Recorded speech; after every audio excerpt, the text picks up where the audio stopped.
paese di montagna, Tommaso stava in una casuccia con il garciulello appicciato, uso cane filigone, uso sumere vagiano e un porcello. Filigone assicura in pace che Tommaso non andava mai a caccia e non aveva mica animali a parare per ste macce. Era sempre scinzato non ta scalò e una pagliava che per fantasia. Fagiano usumere non l'aveva mica così liscia che c'era sempre roba striscina, carichi di legna e frutti e ne basso.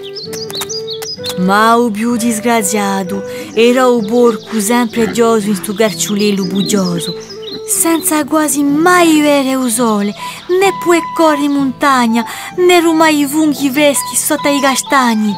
E poi, a sapere che per Natale Tommaso aveva con lui tante salsicce e goppe fiadeli.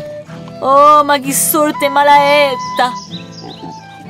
Quella mane un po' più sta fermo e quando lui si affacciano pronto davanti a casa chiamò: "Oh Fascia, vieni qui e aprimi la porta, andiamoci in montagna." "Zitto, chi sei scimito?" Dopo Tommaso ci tomba, cosa a tu lei sempre pronto a fare?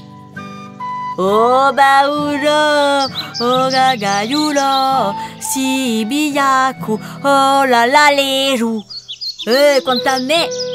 Allora, apri sta porta e basta! A noi è libertà! E scappano per la montagna a correre ampli i polmoni d'aria fine e un corpo di castagne fresche. Il porco si rumava tutti sti luoghi in cerca di funghi. Oh, questi sì che sono buoni! Mica rubaccia che lo mi ha mangiato Tommaso! Fagiano era così contento che lui si mise a roncare. Zitto, Fagià! Non intonà, si no colano e ci bigliano. Hai ragione, farà di caso. Ma poco tempo dopo ripigliò a roncare.